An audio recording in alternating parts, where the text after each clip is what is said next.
Welcome to this edition of Arlington Public News. I'm Paul Werlin. And I'm Carla Dorado. Thanks for joining us. In this edition of APN, a park renovation gets underway, but plans for a bigger community garden are on hold. We'll tell you why. Plus, Arlington elders have their say in rebuilding the senior center. And why hire a landscaping crew when hungry ghosts can do the job? That and more up next. Stay with us.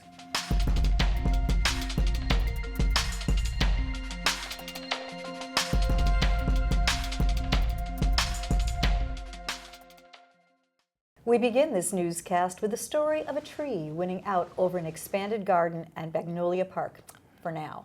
And we have word that reportedly racial texts at Ottoson Middle School were actually never sent. We turn now to Zach Merchant, who joins us with the details in our Arlington Snapshot. That's right, Paul. Arlington police say that racist texts at Ottoson Middle School have been faked.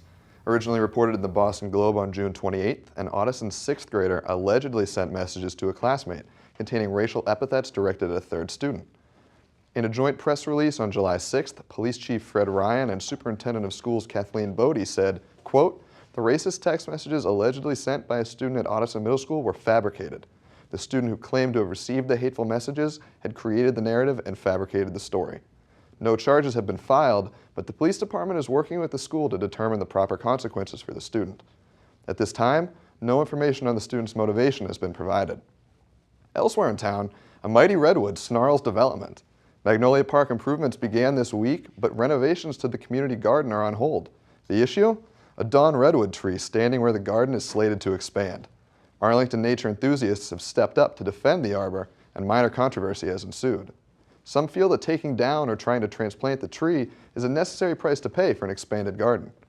I'm a tree hugger, but as what you said, you have to decide, are we just going to have trees or are we going to have a community garden? Because those two things cannot coincide in that space. Really the issue is, do we have a community garden or do we not? Others feel differently. In a July 3rd letter to the editor of the Arlington Advocate, Bruce Weldel writes, quote, "The large, magnificent, and healthy dawn redwood at Magnolia Field is indeed a historic and valuable specimen, not merely a popular ornamental." Parks and Recreation head Jennifer Rothenberg emphasized that the renovation was not on hold due to community opposition, but rather because the Conservation Commission could not come to a decision on the redwood at an earlier meeting. When asked to comment on this story, Rothenberg declined. The Commission will continue discussing the Magnolia Park renovations during its July 14th meeting, but at least until then, the redwoods are staying put. That's the latest Arlington Snapshot. I'm Zach Merchant. Back to you, Paul.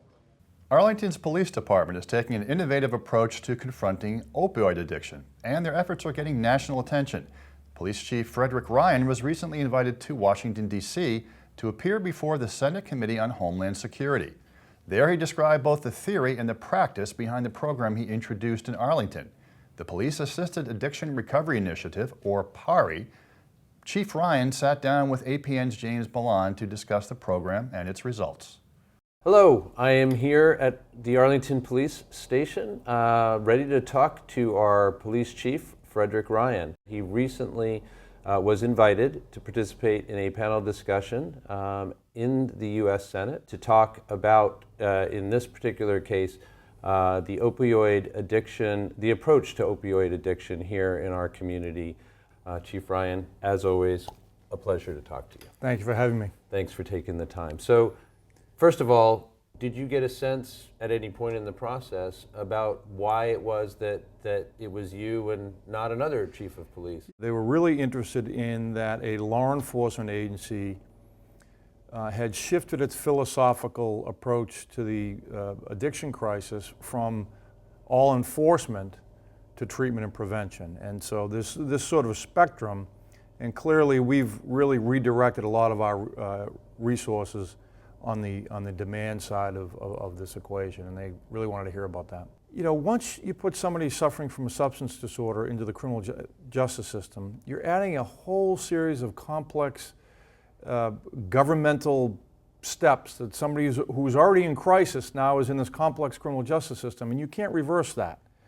And we found that, you know, diverting pre-arrest into treatment and developing a treatment intervention plan with each individual has had a positive impact. As a community, we've got to create a trusting environment and a supportive environment for people who have a family member who's suffering, so that the village can support that person and their loved ones in the recovery process. And I think that's incredibly important that people, you see, because detox occurs in a private setting, oftentimes a healthcare setting. Long-term recovery occurs in the community. And we as a community need to embrace people who are trying to stay in long-term recovery. And we try to really get that message out in the community. There's no better community than Arlington to engage in community policing activities and the philosophy of community policing. We've got an engaged community. And we heard loud and clear from our community that they don't want criminalizing of addiction, and they want a more empathetic approach to policing. And it's a team. And we're very proud of the fact that we've driven down deaths in our community. We're going to continue to do so, but there's a lot of work to be done. And we're dealing with the proximate cause of the problem now. We're driving down deaths. We want to move into the root cause of the problem and helping people address opiate addiction and get into long-term recovery. Our voices are being heard at the highest levels of government in America. We're changing the conversation. We got to stop criminalizing addiction. It is what it is. It's a public health challenge. It's a disease, and we've seen it right here in Arlington, where we arrest somebody suffering from addiction, we bring them to court, they're back on the street 4 hours later, doing the same thing they were before we arrested them. No change. And that revolving door at the courthouse is not good policy. From Arlington's police station, after another informative conversation with our chief, Frederick Ryan, this is James Milan for Arlington Public News and for ACMi. Thanks for joining us. The Senior Center in Arlington may be getting an update. The facilities on Maple Street allow elders in town to come together, socialize, and take part in classes, but with no updates in 30 years, the town says it's time to bring the center into the 21st century. Here's more on the project. We're here at the Arlington Senior Center, where plans for the future of the center are up for discussion. Without a major renovation in the past 30 years, Arlington seniors are out in force to voice their opinions. Last renovated in 1984, many felt the former high school turned senior center was due for an upgrade. There's some things that are just so outdated. Senior citizens have trouble, maneuvering some of them. So the building begs for improvement, and it isn't something that someone thought about at 3 in the morning and said, oh, let's improve the center. One of the driving forces is that many of our Arlington seniors go to Lexington, they go to Belmont, they go to Winchester, they see what more modern senior centers are like, and then come back here. Touring the facility, it's hard not to notice the issues community members bring up.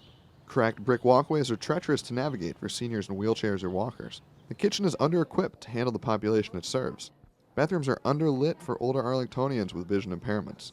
Director of the Arlington Department of Health and Human Services, Christine Bongiorno, and Director of the Arlington Council on Aging, Susan Karp, are spearheading the process to fix this. The building is dated. The last time there was a renovation was in the early 80s. So as you walk through the building, you'll see a lot of missing railings, and just the building has definitely seen its day. And I think at this point we're looking to bring the building into the 21st century, and also the services that we could potentially offer in this space into the 21st century. The public meeting on June 29th was an opportunity for Bongiorno and Karp to share draft plans for the center and solicit community feedback. Not all of it was positive. To change that room upstairs, the drop-in room, the lounge, where people come and talk, to socialize, into a library where you cannot talk, is an act of elder abuse. Many others, though, were happy with the process so far. I mean, I think that it's going to be great, and I think this was so informative, and I think to open it to the seniors to listen in, because a lot of people are threatened, oh, it's all going to change, we can't do, and that's not true. That's not true. So I truly think that this will be a big enhancement. In this format, this is so much of an improvement. According to YourArlington.com, the project will cost roughly $4.5 million. So far, the Arlington Capital Plan has $2 million budgeted. Officials will look to alternative funding options to cover the difference once finalized blueprints are released 1 year from now. Obviously, we're looking to state and federal partners to do some lobbying, legislative lobbying to get some funds, looking to foundations and grants and private donations as well to bridge that gap. Over the next year, Arlington seniors will be involved in thorough discussion over the future of their center as the community prepares for their July 1st, 2017 release of official plans. The next such meeting will occur this summer on July 14th. For Arlington Public News, I'm Zach Merchant. Well, Paul, I'm really glad the town is addressing this issue. I have aging parents, they're 90, and I do find that isolation is one of the biggest things they face as they get older and, you know, their friends drop away. It's important. Yes, that's true, and I think we have a pretty large senior population here in Yeah, we do. Arlington, so it's really nice to see that the facility is finally getting the upgrade that it deserves. Next up on Arlington Public News, the spotlight shines on Arlington as it's featured on a Boston TV station's morning show. Plus, a goat load of smiles as local apartment complex recruits 4 goats to do their landscaping. That and more up next. Stay with us. If you live in one of the 22 communities that appear on your screen now, you likely belong to the Mystic River watershed. This vital resource is a natural living system that we all share. Since 1972, the Mystic River Watershed Association has successfully fought to protect and restore this treasure. Now I'm asking you to join that effort. Please go to mysticriver.org to become a member and to find out how you can help today. Welcome back. Arlington got a chance to show itself off to a wider audience. The town was the focus of Fox 25's summertime on-location morning show. The Zip Trip set up its show at the Arlington Boys and Girls Club, where they featured people and organizations from Arlington. APN had crews there as well, capturing this display of town pride. For Arlington Community Media, I'm Zach Merchant. And I'm Christina Gessford. We're here on location at Spy Pond Field, right next to the Arlington Boys and Girls Club, where Fox 25 just wrapped a live shot of their morning show in this summer's first installment of Zip Trips. And we were really excited to get to talk to some of the community members of Arlington and also get to talk to the sponsors who were involved in these Zip Trips. It's been a day of community and fun for the whole family. We can't wait to show you what we have. Let's go check it out.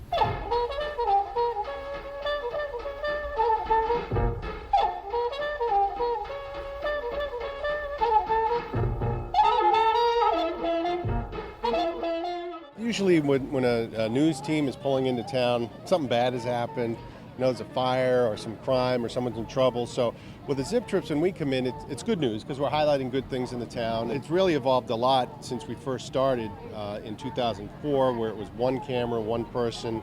None of these tents were here. It's kind of like a carnival-like atmosphere now. When people come down, not only do they get a chance to see our broadcast live, but they get to interact with a lot of our sponsors and get involved in different stuff. Bring the kids down in the bouncy house, stuff like that. Well, it's just, you know, it's nice to see people that we watch so much every morning. The Fox 25 is on in our house, and it's nice to meet them in person and see them in person and get some recognition for the town. So many people that make Arlington what it is. It's one of my favorite days of news. I didn't really know a lot about Arlington, but we have learned so much. I love your downtown area. You have so many restaurants. I also learned that there are a lot of biking trails here in Arlington. A lot of people bike, and you're so close to Boston. It's a beautiful place, and I had no idea until we got ready for Zip Trips. We all know here in Arlington what a great place it is to live here, to work here, to raise a family here. You know, whatever it is that you want to do here, it's a great place to do it. But to have Fox 25 come to town and demonstrate that to a wider audience, it's a great thing for the town. We had one of the largest battles here. We have Cyrus Dallin, Jason Russell, the Old Schwam Mill, so many things. I actually think the community is what we showcase here, because I think that everybody backs up everybody else. There's so many people that I know that volunteer for different things that happen in the community, like the food pantry. What does it mean to you guys to be able to give this food to donate to people maybe a little less fortunate than you all? It means a lot to me because it's really exciting to give back to. I think just the community spirit that people come out to events like this, and you know, really friendly to each other and really proud of the town, and things like the fire department and police department and schools, and it's just a very good community. The memories of Arlington, even for me growing up here, were fantastic because we used to walk over the hill from Winchester into Arlington to go skate down at the MDC rink, and then we used to go to the Region or the Capitol Theater to see a movie. I mean, who wants to go up to Burlington or go into Boston? You don't need all that. You know, when you go out and you meet people like this, you remember them when you get back into the studio and see a stale camera, but you remember the people like today. I'll go back tonight, for instance, and I'll have a lot of the people I met in my mind. All right, well, I don't know about you, but today was just an amazing opportunity to get involved with the community and see, what life in Arlington is all about. Really, it was. And we also got to talk to some really awesome people in the community, but also people from Fox 25. We hope that you enjoyed this as much as we did today. For Arlington Public News and Arlington Community Media, I'm Christina Guessford. And I'm Zach Merchant. Drivers waiting at the traffic light on Summer Street may have noticed an unlikely sight. A crew of goats grazing through the adjacent woods. They haven't escaped from the farm. They're hard at work goatscaping. APN sent its own hardworking crew to check out their work. We're here at the corner of Summer and Grove Streets, where Arlington 360 has taken a novel approach to its unwanted vegetation problem. Instead of bringing in a landscaping company, they've opted for goats, knowing that these animals will eat anything in their path. The sight of goats at the old Sims property on Summer Street is taking people by surprise. It's not a new farm, they're working, hired by Arlington 360 to keep invasive vegetation in check. We have about just under 70 goats, and we send them out in groups usually of 4 to 6, and they chow down whatever is inside the fence. 4 goats had 1 week and free range to eat all the poison ivy they could stomach. A win-win, according to Arlington 360 property manager Athena Ortiz, telling APN, quote, "There are many environmental benefits to goatscaping. They happily eat the plants, digest, and leave their own brand of natural fertilizer." According to Ortiz, the goats cost Arlington 360 less than landscapers would have. They brought more than just savings, though, as the goats delivered smiles to their many visitors throughout the week. Athena up here at Arlington 360 that hired us, she's been tweeting and stuff, and it's been great. She says there's been lots of neighbors. Even the day I came and first set them up, I spent, he's going for the high up stuff. The first day I came out and set them up, I think I spent an extra couple of hours out here just with neighbors, these folks here and over here. A group of families here, some stopping with their cars and taking their kids out and taking a look at the goats. And I think it's been fun. The goats have finished their work here at Arlington 360 and are about to head off to a new job in several hours. However, with the buzz they've created here in the community, there's no doubt they'll be back in Arlington before long. For Arlington Public News, I'm Zach Merchant. What a great idea, Carla. I think it's pretty innovative and it works. I want to take a couple of those goats and bring them over to my house so I don't have to cut my lawn anymore. Yeah. They're really, really cute. My next door neighbor had a goat named Billy, and we all love that goat, including my grandfather, until it took down his shrubs. But yes, it's a great idea, and they are very cute. Arlington Police join kids at summer camp, and it's all for a good cause. Plus, the classic rock group The Yardbirds draw a crowd to Arlington's Regent Theater. Hear why they are still at it after nearly 50 years of music making next. Hey guys, Oh, hey Studio Night. want to do something cool? Make TV with ACMi Studio Nights. I don't think we have time to make TV. That sounds hard. You have time to watch TV, but not to make TV? Well, Join ACMi Studio Nights to make TV with new friends, Wednesdays from 7 to 9 p.m. and get this tiny flashlight, unless you're scared. I'm not scared. You know we can still see you, right? No, you can't. Pretty sure we still can. Do you have what it takes to ride with the Studio Nights? Of course you do. Join us next Wednesday. Welcome back. Children got to see police and firefighters in a positive situation. They came together at summer camp recently. It's part of the town's health, recreation, and community police initiative to develop positive interactions and encourage healthy choices among kids. Hi, I am Kayla Chiara here with Arlington Public News. Today we are at Dallin Elementary School in Arlington Heights, joining the annual summer HRC camp alongside local police officers, firefighters, and youth health and safety leaders. Let's go join the kids and see what they have planned for the day. The youth of the town gathered on June 29th for a week-long camp to learn about the role of our public safety and health departments and how to lead responsible lives. HRC Camp is a really great way to unite the community. We have all representation from the health department, from the police department, from the recreation department, and this year we're really excited that we have the fire department on board. And it's just an awesome way to get together during the summer and create a fun and health and safety atmosphere for the kids of our town. They get to see us not just on a call somewhere or something, they get to actually interact with us and ask us questions and get to see what our job is all about. And on the other end, we get to see the kids in a better light. We're not going to a call and seeing them in some sort of distress or some problem going on. We get to just deal with them in a fun time and have a better interaction with them. So you can learn to have fun. Yeah, it's not like you're learning about safety, but like you're having fun while doing it. Like you So enjoy it. It's not boring. Yeah, it's really fun. The Health, Recreation, and Community Safety Camp welcomes children ages 6 to 11, where they are divided into different groups based upon their age. The kids take part in multiple forensic activities, arts and crafts, and water play at the reservoir. This year, the program also features a field trip where the kids were able to tour the Central Fire Station. It really brings them together. They get excited to come out here and to be little sergeants, little captains, little patrolmen, and really get to know our police force, which is so important at such a young age, to have that personal connection with somebody who's in the police department, to look to them as a role model. I think, like I said before, it's great for them to be able to see all the different departments that are in town and deal with them not in a crisis situation or in a problem situation. They get to deal with us and see us more as human beings and people that they can actually approach and talk to and enjoy time with. One of my favorite parts is learning about the different safety things that the police officers do. I would have to agree. Same. Seeing like the kids and Yeah, everything. the kids and the magician, they were just Yeah, and there was like a super cool trick they did. We joined the camp on Health Day, where there was a special performance by Jedley, a magician who incorporated essential health and safety knowledge into the magic tricks. The kids saw how important it is to be self-aware while still being able to have fun. Then I'm going to wrap your body in a blanket. This will help you stay still. If you stay still, you'll be perfectly safe. If you move, you will fall to the floor and your head will smash open like a pumpkin. Don't be afraid. Take a nice deep breath. Hold it.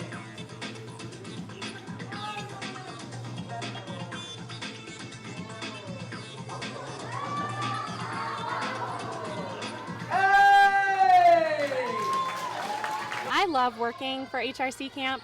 This is my second year doing the camp, even though it's our 8th year overall with the Health, Recreation, Community Safety Summer Camp. And it's just a fun way, like I said, to work with other departments in the summer, enjoy the sunshine, and just really connect with the youth of our town. Me, well, personally, for one thing, I have 3 of my kids are in the camp, and I know they love it every year. They look forward to it and really enjoy it. And it's great to see the kids, to be able to see them, again, not in a situation where we're called to an emergency and they're in some sort of distress, so there's a problem. But we get to see them as kids, as you know, that are out having fun, and they get to see us as having fun and enjoyable and fun interactions rather than, interactions that we would normally have with the police department. As you can see, everyone is having a blast learning about health, safety, and how to make the right choices. I'm Keela Chiara, here with Arlington Public News. A group set to have launched the careers of some of classic rock's greatest guitarists stopped in Arlington. The Yardbirds played 2 shows at the Regent Theater recently, and APN has more on the legendary group and their adoring fans. Tonight, Arlington witnesses a piece of music history. I'm Christina Gesford here at the Regent Theater, where the Yardbirds are taking the stage behind these doors to kick off their 2016 summer tour. From baby boomers to millennials, music fans of all ages are coming together to celebrate the very pioneers of rock and roll. At this exclusive VIP event, 60 Boston area fans saw the Yardbirds up close and personal while they rehearsed on the eve of the tour's first show.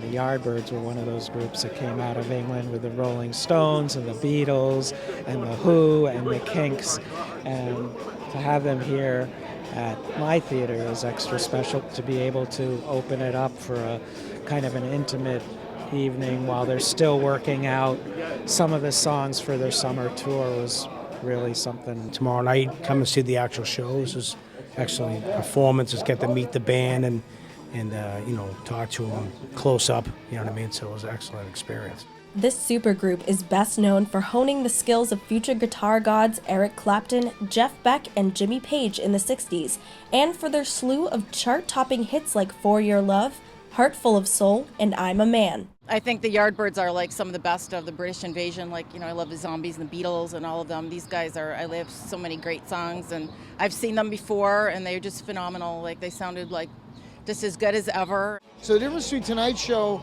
and the tour will be the reaction of the audience to the band. Right now, we were all privileged. So we all sat privileged and we were quiet as we could be because, you know, we're letting them work their magic themselves on stage first.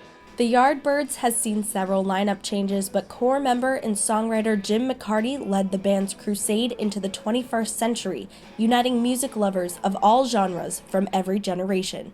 It's such a strong repertoire, you know, all the songs all played together, really quite powerful. And this band is the first time really that it's been like all American apart from me. But the guys are great, they're all very authentic and they've got the real true spirit of the original band. In 2015, the Yardbirds introduced its newest members, including guitarist Johnny A., bassist Kenny Aronson, singer, harmonicist, and percussionist Mike Scavone, and guitarist and singer John Eden. The debut earned rave reviews, applauding the band's continuous top-notch musicianship. I remember all these songs and you know, it's sort of a nostalgia thing for a lot of us because we remember when we heard it on the radio, we remember seeing them live then. But now to see people like Johnny A., who is the next generation of the Yardbirds guitar player, a local guy who's been here performing for 30 years. So to see legendary next generation people playing with legendary people like Jimmy McCarty in a little tiny venue in Arlington, Mass. is lucky for all of us. The thing that I like about it is the appreciation that the people show. I mean, just to be at a live rehearsal like this and, you know, see us not just playing but making mistakes and having to go back over things, and yet they, you know, they really like it. They appreciated seeing it. They appreciated the mistakes as much as they appreciated the good stuff. And this band is so important to rock and roll because without the Yardbirds, you wouldn't have Led Zeppelin. Serious legacy this band has, and I'm so proud to be part of it. The Yardbirds aren't just a rock band, they are an institution, and Arlington is just the first stop on this tour of legends. For Arlington Public News, I'm Christina Gesford. You know, Paul, I have a bird's eye view from my gallery right into the region, and it was so much fun watching people line up for that second show. People really, really got into it, and it looked like they had a great audience that night. Did you say that on purpose, bird's eye view? He did. Nah, I would never do such a thing. I love this. I love all these book goodies. It's so great that the Yardbirds could come right here to Arlington. So we're really happy about that. The region brings some great stuff into town. Absolutely, absolutely. Well, listen, thank you for joining Arlington Public News as we explore events and issues affecting Arlington. Check out extended interviews and our latest segments on the web at news.acmi.tv. And don't forget to like us on Facebook and follow us on Twitter at Arlington Public. I'm Carla Dorado. And I'm Paul Werlin. Thanks for joining us.